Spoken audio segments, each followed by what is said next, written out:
Payroll runs it, right? Nobody gets too upset if you lose a resume. They get really upset if you miss a payroll or somebody's check doesn't go out. So I think you have to do everything possible to not disrupt the payroll process. So I'm going to say I think it is a more important process. And if you are an HR leader or a manager or director, I always want to be talking to the payroll director. Hey, what do you need? How can we support you better? Here's a pre-show scenario for you. Imagine you had to visit 6 houses just to cook your dinner. One place has the pots and pans, one has the stove, another has the food. You get the idea. Sounds ridiculous, right? Well, the reality is most global businesses operate the same way, using 6 different tools just to pay their global workforce.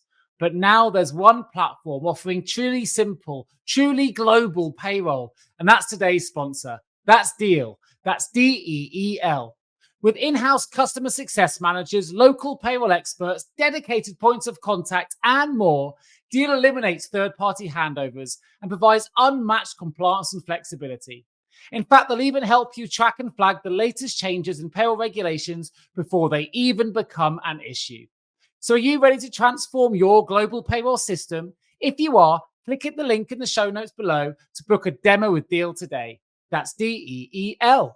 Back to the Payroll Podcast. My name is Nick Day. I'm your host today, and welcome to all of you listeners. Please do remember to subscribe to the show. Please remember to share it with all of your payroll colleagues, and together we can really raise the profile of payroll globally. And today we are going to be talking to someone who has 3 decades of experience working across HR, payroll, and HRIS. It's a real expert. His name is Troy Wallace. He's also the founder of HCM Cloud Consultants and the HRIS Careers community. And he joins us today to discuss his journey into the HRIS sector, but more importantly, the evolving landscape of HR technology and how that aligns with the world of payroll. I should add, he's a seasoned veteran when it comes to podcasts. He's the host of the HRIS Careers Podcast and founder of HRIScareers.com as well. Troy, welcome to the show. How are you feeling today? Hey, I am great. I really appreciate you having me on the show. When you hear somebody verbalize 30 years, you really think about it, right? Wow. Okay. Yes, it's been 30 years. All true statements. Sounds like a long time. I get it. I've been doing this for 22 years. I don't feel that old, but then suddenly it sneaks up on you, right? It sneaks up on you. Well, look, let me ask you this first question. Something I ask all of my guests. I'm intrigued because you've worked in payroll, you've worked in HR, you've worked in HR systems, you've aligned systems together. What does the word payroll mean to you?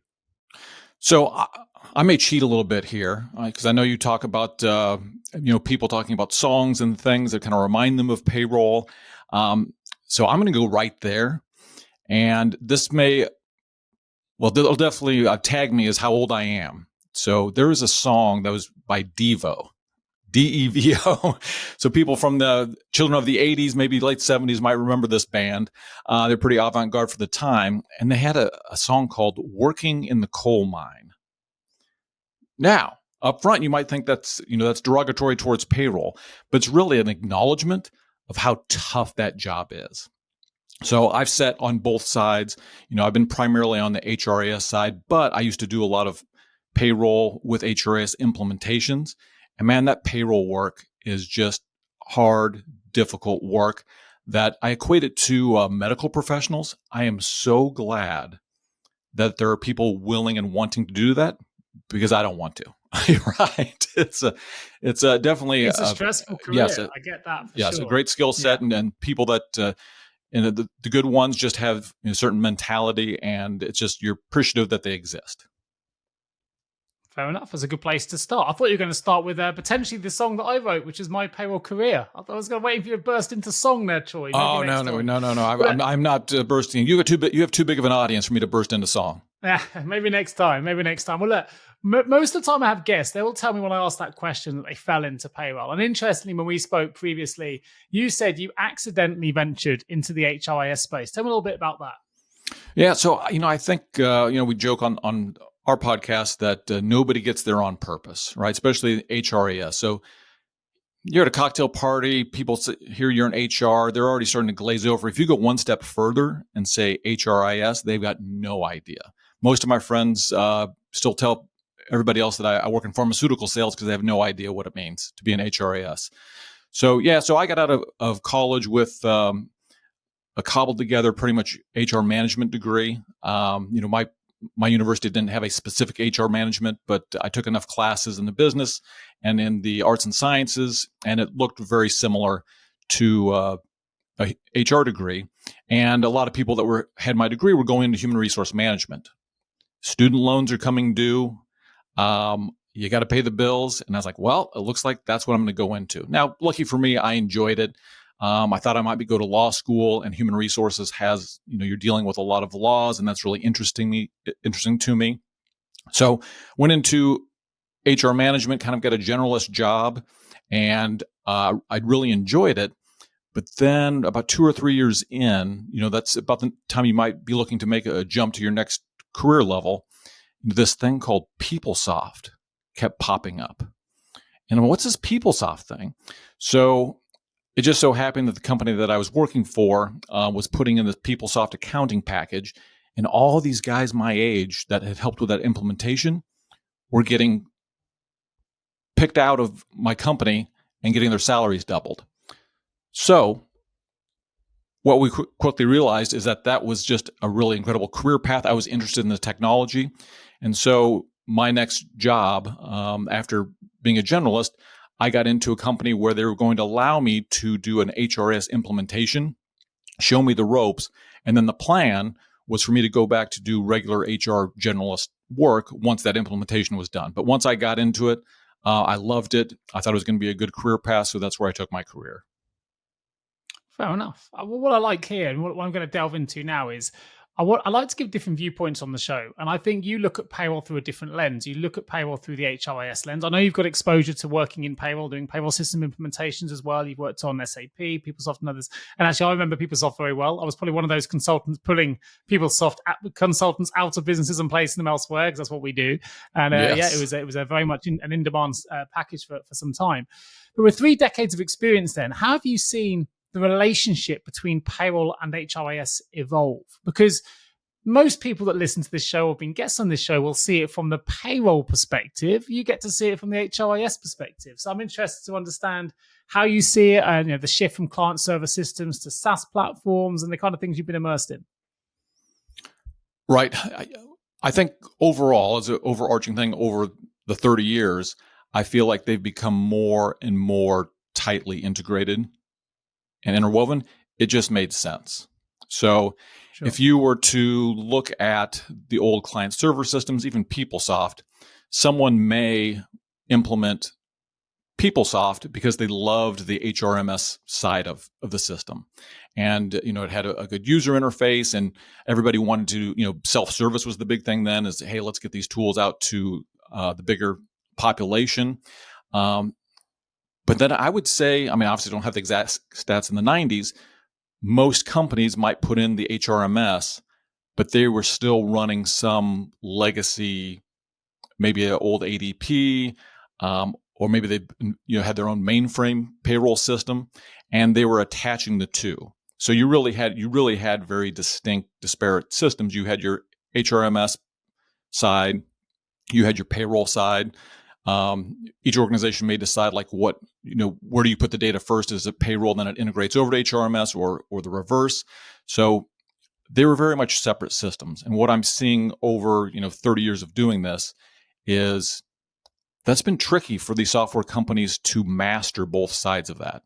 And I think we found that the reason, and I don't want to get canceled for this, but because I work in the Oracle ecosystem primarily, but Oracle's been trying to kill off PeopleSoft for years, right? And they can't, because it's heavily embedded as kind of the first system that got it right? It got the HR side right with the HR information systems, tied into the payroll system, and integrated it pretty tightly. And once people have that, man, it's really hard to rip that out. So, we're going, 20 years post PeopleSoft being bought by Oracle, and there are still plenty of PeopleSoft jobs out there in the world, and they're still supporting the product. So they got it right. And I think everybody else is in a race, especially in the cloud environment now, to get that same thing right. And I think you're more and more, it's happening. Workday started more with an HRIS side, but now has gotten to the point where they've got a good payroll system. Oracle Cloud HCM is trying to do the same thing. SAP is trying to do the same thing. So I think that's really the race, is somebody or a software provider that is tightly, fully integrating the HRIS side with the payroll side. And then, we could bring in labor and time and labor. And if you can get those three pieces right, you've got a really sticky piece of software that once it's in, nobody's going to want to take out. Well, let's talk about that then just for a minute, because you mentioned the word integration several times in that response. What are, for those listening, what are some of the strategic advantages for organizations that do successfully integrate their payroll and their HRIS system? Well, I think the biggest thing is just no actually moving parts. You've got a database where the HRIS system, the employee self-service system, and the payroll piece is all pulling from the same database. I think what you found, even with the early systems that said they were, I'll put it in air quotes, quote, quote, integrated, they still had two databases running, and they were passing information back and forth. I think now, the easy thing is no dual entry, right? And I think we're way past that. Most people have that solved, even if it is through integration in two different systems. But those vendors that truly have a fully integrated thing are at a huge advantage. And where you may run into that is you may think that you have an integrated system, and then you get to the reporting piece, and you may realize that, some of this data is sitting over here, and I wasn't expecting that. And now you're still, trying to join the data on the reporting side or when you're doing integrations. So, I would say those were kind of 2000s problems. I would say, in this day and age, most software vendors have solved for that. So, Troy, that leads me to an interesting question. And it's something that we've had a lot on this show. I know you listened to previous episodes with Deborah Piacelli and others, where payroll are starting to, I guess, ask or question whether they should report to have their own function, whether it needs to be under HR, whether it needs to be in finance, or should payroll sit on its own. So my question, I guess, is if we're integrating payroll and HR together, should they report to the same departmental head? Or do you think actually now is the time, as we evolve the functions and the disciplines separately, that actually payroll should now have its own function altogether and report to a payroll director that reports directly to C-suite? I'll be interested to get your thoughts on that. This is the age-old question. Who should report to who? And in organizations, it's been differently. Now, I would say, and maybe this is a U.S. thing with Sarbanes-Oxley and some of that legislation is they do need some separation. So you may want your HRIS people that are aligned under human resources to do some part of the data entry, rather than payroll, and maybe payroll handles the other transactions. So I think from that perspective, it may be difficult to have them. Let's say that to have your HRIS people let's call them the people that are doing more data entry or just ensuring their onboarding is working properly. Having those people report directly up and through the payroll line or the finance line. So I think you are going to find that they will continue to keep that separate. Is that the most efficient way? Probably not. I would say, and this is not going to be popular with my HRIS brethren, but payroll runs it, right? I'm sorry. I transitioned a little more into doing talent management work in the software world probably 10 years ago, and nobody gets too upset if you lose a resume. They get really upset if you miss a payroll or somebody's check doesn't go out. So I think you have to do everything possible to not disrupt the payroll process. So I'm going to say I think it is a more important process. And if you are an HRIS leader or a manager or director, I always want to be talking to the payroll director. Hey, what do you need? How can we support you better? So even though I don't think there's ever going to be a situation where you're going to have a reporting relationship, usually the HRIS function would align under, maybe the VP of compensation or something along those lines. The payroll person's a very important customer of yours, and you need to stay tied to the hip to them to support them the best you can. So in a perfect world, if there are no regulations, I would have everything report through payroll up through finance. But we don't live in that world. And there are lots of things that the HR folks, especially on, probably in legal terms, are concerned that payroll doesn't have to deal with, but payroll has a whole other set of things that they have to deal with. So there are competing priorities there. So I don't think anytime soon will you have people either, you won't have payroll directly reporting up to HR typically. That'll usually be going up through a finance VP and vice versa. So I would say, to answer the question, in a perfect world, I would have payroll be in charge because I think it's the most important function, getting payroll out. But in reality, with all the regulation, I would see payroll's going to continue to report up through somebody in finance. HRIS is going to report up through HRIS and the HR, chief executive. And that's the way I see it right now. Now, another interesting question is, especially in the HRIS world, is should they report up through IT or through the HR executive? And from a functional level of service, I always think it's better to report directly to the chief people officer or a VP of human resources rather than through the IT organization. Yeah, no, I think you make a good argument for and a good case there for your response. I think probably won a few fans there from our payroll listeners as well with that response. But I think it's an interesting one. Certainly, as a recruiter, if I'm recruiting a payroll member of staff, a payroll specialist, the brief I would get from an HR professional versus exactly the same role, the brief I would get from a payroll director, completely different. And that's because the level of knowledge and understanding of what really drives and is needed in a payroll department is often misunderstood or not understood well enough by the HR people and talent people often that are charged with finding these personnel.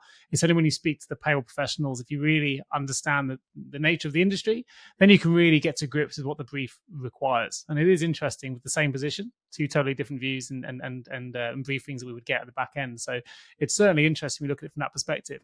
I think I'd be quite interested to understand as well some of the common technological challenges that organizations and leaders that listen to this show will often face when they try to merge their payroll and HRIS systems. That's something obviously you've got a lot of experience in. So if there are any common challenges that perhaps you could help our listeners to overcome, it'd be great to share. Hello, global payroll leaders.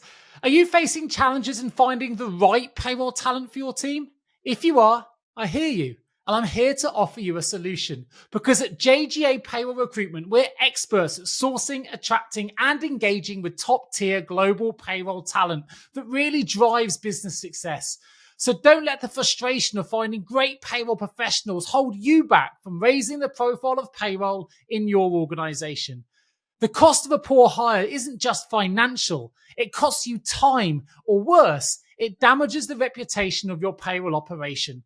That's why we're 100% dedicated to ensuring your recruitment journey with us is nothing short of exceptional. Partner with us at JGA because we're an award-winning global payroll recruitment agency with a proven track record of success. We have over 100 5-star Google reviews and we're trusted by many of the world's leading brands. And we would love to help you elevate your team with the best payroll talent available anywhere in the world. Reach out to us today at 01727 800 or 377 or visit us at jjrecruitment.com. And while you're at it, why not sign up to our weekly payroll newsletter for exclusive industry insights and job opportunities? With us, your perfect payroll opportunity or your perfect payroll hire awaits. Yeah, so I'll talk about it from the perspective of doing implementations. Back in late 90s, early 2000s, you often had two separate systems. They're managing something for the HR data and something for the payroll data. And the promise of all these new client server systems and then cloud systems were, we're going to pull that all together into one coherent system. So the payroll folks will understand this. If you are cutting over at the end of a year, everything should work pretty nicely because it's a clean cut over at a fiscal year or a calendar year. But then, people that do this professionally, they understand that projects sometimes don't go well and you get pushed into first quarter or into second quarter go live. and now you are having to transfer over, accumulators if you're in the ADP world, or equivalent year-to-dates. And that's really, really difficult. So I would say that's the biggest thing is if you're doing an implementation, everybody wants to have a clean cut over. But that's what over my career I've seen as one of the biggest problems is that go live date gets pushed.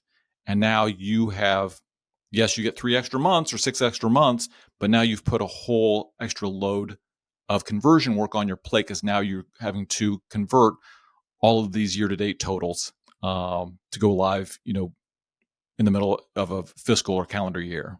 So that I would say that's definitely the largest problem that I see. Other than that, it is right. We've got the payroll system talks to how many different third-party vendors, and the HRIS system talks to how many other payroll vendors or HRIS vendors or HR data vendors. And so obviously the integration pieces are really important as well. And I wouldn't say that people call that fun work, but it is stuff that just has to be done.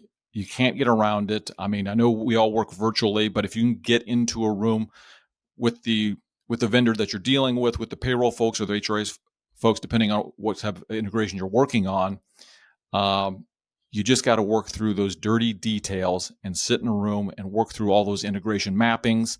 And again, it's not usually really fun work for the people doing it, but it's so worthwhile and necessary to get all those integrations up and running from what your new system may be. Or again, if you're an existing system, if you're adding new vendors. Sure, that makes sense. I think the other consideration, and if we're integrating so much data, we know how data is like gold now. We want to get it right. We've got to make sure we're managing personal data sensitively and correctly. I'm assuming there must be some challenges as well in relation to ensuring compliance, particularly with global regulations now. A lot of the implementations I'm assuming that you're involved with now, perhaps 10, 20 years ago would have been domestic only. We're now into a very much a global landscape, which brings a new layer of compliance. So how do we handle that challenge? That is why consultants may get to exist for another 10 to 15 years, because people are going to need help navigating that. So, we talked a little bit about how the holy grail of these HR payroll systems was one system that could truly be integrated and truly do it all. Okay, now we're having to repeat that process on a global scale. Who can build a system that can truly comply with all these regulations, and the databases underlying these systems have to get more complex, and that's what's happened. So I would say that again, I'm more in the Oracle ecosystem, but I'm sure SAP, Workday, or UKG are all handling this. But I think we're going to have to rely on those vendors to do the work to put us in a position to comply with all these laws. And whoever does this best is going to win. And I think you've seen, I think they might even sponsor one of your podcasts. Is it Deel? Mm-hmm. I think they just came about in 2019 and have taken considerable market share because they are trying to solve this problem. They are trying to map to be able to pay the world. And in addition to doing it on an employee basis, they're also trying to do it to pay people as contractors in all these places. So you're paying your employees, and then you've got contractors all over the world, and it's a really complex problem. So I think, again, we're in a race to see who can do this best. And, ADP has global view. Oracle HCM is, called global HR. They're trying to build it from the ground up. Workday's probably doing the same thing. SAP's probably doing the same thing. And so we are going to be pretty heavily dependent on those software vendors to help us navigate all this legislation and, what happens in Germany, versus what happens in Buenos Aires in Argentina. Again, it's going to be a race for, who can do that it's best. Like a race to the moon, isn't it? So I wish I had a better answer for you. Fine. So I'm conscious of time, and I want to find out more about your podcast and your website as well. Before we get there, though, I have to ask you this question because you've been immersed in this space for a long time. You've seen technology evolve countless times in a successful 30-year career, embedded in these systems deeply. So given the rapid advancement we've seen, particularly over the last couple of years, well, we really think technology has taken off probably quicker than it ever has done before, certainly in relation to the payroll space. I'm sure it's the same on the HR side. Where do you see the future of payroll within the HRIS ecosystem? And is there any advice you can give to our listeners to help them prepare for the changes that are coming? Well, I would just say on the HRIS side, because you're dealing with very sensitive data. And I would say this is pretty new technology. And fortunately or unfortunately, HR gets things about 3 years after everybody else. So, I'm not looking. So if you were to go and even go to somebody's, maybe their career site, and they've got a little chat bot there, and you go and ask that chat bot 3 questions, it breaks down very quickly. They're not very good, or everybody's still using kind of a 2 or 3 generations behind technology. So on the HRIS side, AI is going to be there. It's going to be impactful, but just like everything else, it's going to take a while to integrate. I will go back to one of your previous guests. We talked about Deb Piastratelli on one of your earlier podcasts, and she said something called, am I going to get this quote right? Mm-hmm. Something like first time right. Yeah. Right? Where the technology is going to help people get it right the first time. It's going to be able to put in logic and guardrails. And to hear someone like Deb talk about that and be excited about that, I would put my stock in what she's saying, is that she believes that technology is going to give payroll departments the opportunity, if it's embedded correctly, to get everything right the first time, which is going to be incredible savings. So on the payroll side, you have a lot of hard logic. So I think it's going to be more impactful there on the AI side. I use AI daily on different types of things. It hallucinates. There are problems. You've got to double check it. But I think on the payroll side, because you have more hard and fast rules, and whether it's, I worked for Kronos for a year, and man, they do some really great integration work, but they're really complex rules. I just think you're going to, rather than having to singularly program each of those rules, the AI is going to be able to figure a lot of that out for you and make it a little bit easier for the non-technical user. So I think it's going to be a better impact for payroll in the next 3 to 5 years in getting to that first time right way of doing business. On the HRIS side, there's so much data in these databases, and I believe AI has the promise of easily getting more meaningful information out of it. But because those concepts are a little more nebulous and not as rule-based, I think it's going to take probably 5 to 10 years for those AI systems to really get good at just essentially being able to voice your request for a report and for it to nicely show up in a tabular format and then actually be correct. That's what I worry about with AI right now, is as good as it's getting, and it's gotten much better over the last year, it's going to take probably 3 to 5 more years for us to really be able to trust that. And I think that's going to be more applicable to the HR side. Payroll, again, I think you have better, harder rules to put into the AI. So I think they're going to get more benefit earlier. I think one thing I like about it, and you mentioned it there, is it saves payroll and or HRIS and HR professionals time if we get it right. And if we're saving them time, that allows them to be more strategic, allows them to create and add more value. And which I think is a nice segue into some of the work that you're doing. You've obviously launched a new business, HRIScareers.com, which arguably is a site that's specializing in placing positions and advertising roles within the HRIS community, which is ideally going to help save clients time by having a niche site specialist to the niche area they need to recruit for. Same reason that they may come to an agency like myself. Clients come to us so they can spend their time doing what they do best, which is processing payroll or dealing with an implementation, and letting us take control of the hiring and the talent challenge. And you're doing something similar. So tell us a little bit more about both your podcast and also your HRIScareers.com site for those that may be interested in finding out more. Right. So I will just admit, I've been doing this, as we said, for close to 30 years. I was, in regular kind of, I've called functional human resource for the first 3 or 4 years, but then went into the IT side and the technology side, and I've loved that. But I would say about 2 years ago, I was getting burned out a little bit, and I was even considered maybe learning a new skill or going into something else. And I really thought about it. I said, I know there's not a lot of people that have the skill set or the 25 to 30 years in this business and the historical understanding of what's gone on.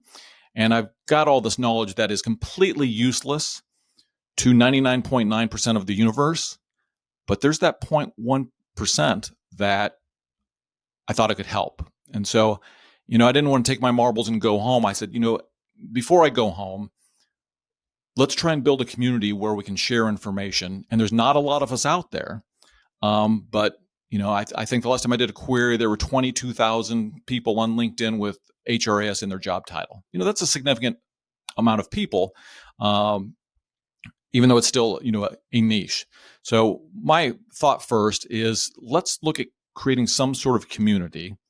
And I started that with a job board. So right now, anybody out there, it's free to get a regular posting on HRIScareers.com. I think we have over 4,000 people on the email list. So those jobs go out to, that list on a weekly basis. And so that was phase one. Just have a job board for the community that to share jobs. So that's number one. And then number two, I said, I consume a ridiculous amount of podcasts. Maybe I can add something to the game. So HRIS Careers Podcast is really number one. We just want to have fun. It's kind of a nice, safe place, technically away from the software vendors, where we can talk candidly about what's going on, what was good, what was bad in implementation, and then really to educate people that I'm 30 years into the journey, but I know there are people that are 2 years into the journey. What's their next step? What should they look out for? What's important in progressing their career? And I really wanted to be a resource for those people getting into the industry to understand what can be done and all the different paths that they can take with that HRIS skill set. Fantastic. Well, credit to you for giving back to the community.